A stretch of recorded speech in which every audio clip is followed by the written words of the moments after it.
Assalamu alaikum. My name is Mohammad Zaid and my supervisor is Dr. Ahmed Javed. Basically, our paper and poster is for polynomial solutions of boundary value problems using gradient-based techniques in Sobolev spaces. So basically, the motivation is that in classical methods, there are many problems to solve boundary value problems and non-linear problems. So we are came up with the idea and algorithm that can solve these problems better than any other method. So the plot is that we compare the results of Euclidean and Sobolev gradients in both discrete and polynomial spaces. So we compare the linear equations basically first of all, and the main problem is that के classical problems जो थी वो हमारे classical methods से problem solving के like variation of parameters, they are struggling with the boundary value, complex boundary value problem. So the solution is that this is algorithm is basically the solution for those problems, and our goal is to extend this algorithm to non-linear problems.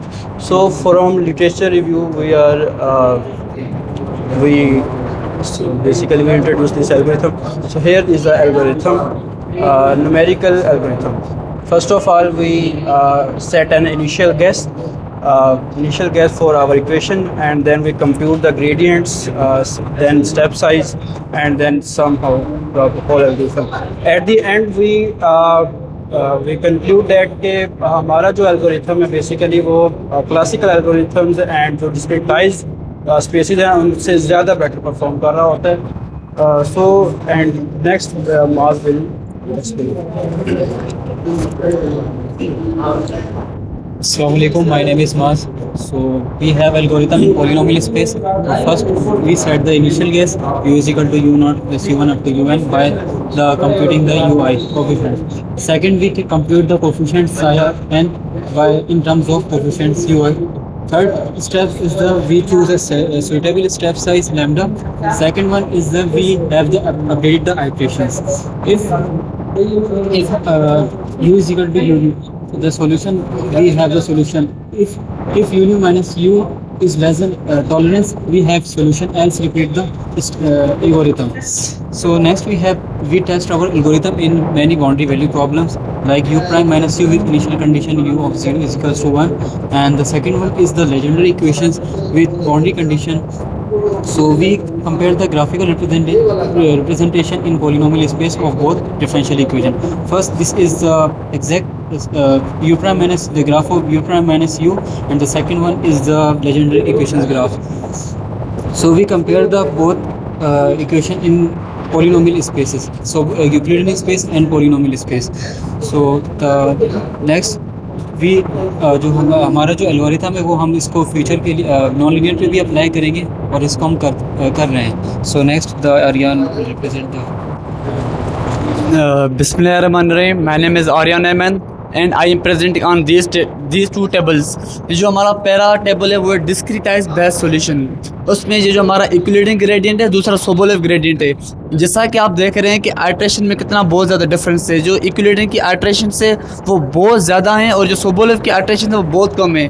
और इसमें आप time भी देख लें, इसमें जो time है वो कितना कम है, इक्विलिडियन कितना ज़्यादा है और आप जो सोबोलेव है वो कितना कम है. ये आप एवरेज एब्सोल्यूट एरर भी दे सकते हैं, मैक्सिमम एब्सोल्यूट एरर भी दे सकते हैं.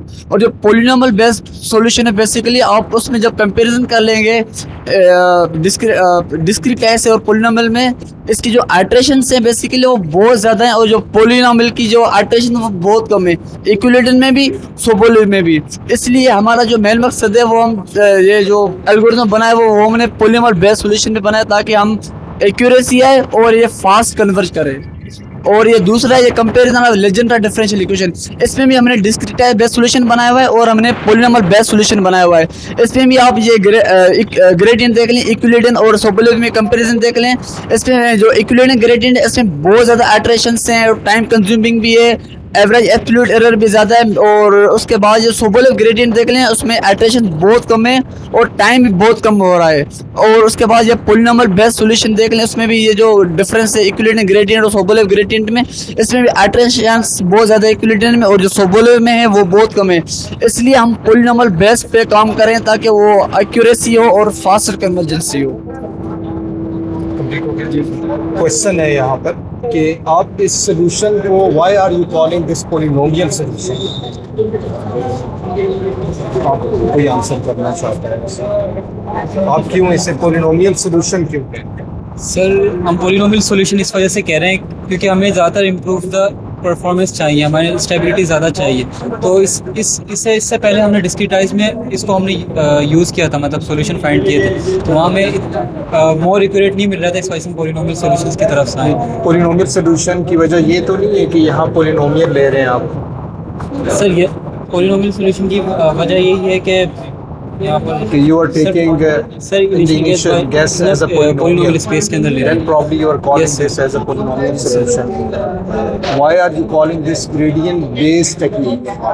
Gradient based technique क्यों कह रहे हैं इसको? सर ग्रेडियंट बेस्ड टेक्निक इसलिए ले रहे हैं कि हमें ऑप्टिमाइजेशन करेंगे तो हमें जो है मिनिमाइजेशन की तरफ जाएंगे, तो इस वजह से हमें ज़्यादा बेटर रिजल्ट मिल सकता है।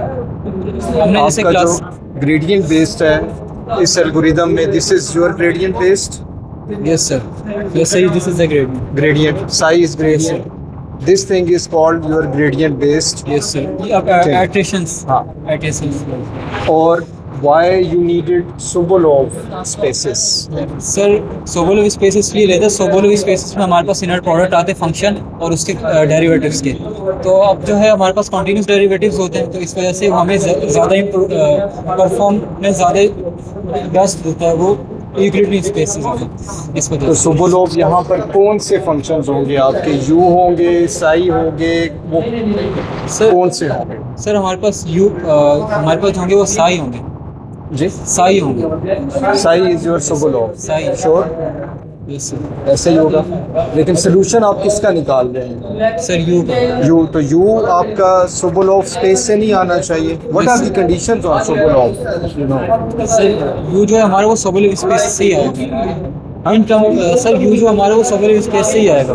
नहीं, लेकिन Sobolev स्पेस पे कंडीशंस क्या होती हैं? इसको इंटीग्रेबल होना चाहिए, सर बाउंडेड होना चाहिए। इंटीग्रेबल होना चाहिए हाँ, एंड देन द कंटिन्यूस होना चाहिए विद डेरिवेटिव होता है उससे कंटिन्यूस होता है। अच्छा, ठीक है। तो इस एल्गोरिदम को एक दफ़ा आप ज़रा बता दें, एक्सप्लेन कर दें ज़रा। सर जो initially you are taking initial guess, yes sir ये कहाँ पुट कर रहे हैं? ये हम करेंगे फंक्शनल में, डिफरेंशियल इक्वेशन में, डिफरेंशियल इक्वेशन में, डिफरेंशियल इक्वेशन में पुट करेंगे। फिर आप उसके जो है कोफिशिएंट्स निकाल लेंगे। Yes sir. वो साई में कैसे चले जाएंगे coefficients? You are calling those coefficients psi. Sir gradient है बेसिकली, सर साई जो हमारे पास ग्रेडियंट है। अब जब मतलब स्टेबल मतलब जो है फंक्शनल बनाते हैं ना, तो हमारे पास जो इक्वेशन आती है वो साई की इन टर्म्स ऑफ साई आती है यू की, तो इस वजह से हम पहले इसको साई कैलकुलेट करते हैं, मैं भी यू मिल जाता है इन टर्म्स ऑफ साई। अच्छा, ठीक, ओके, गुड।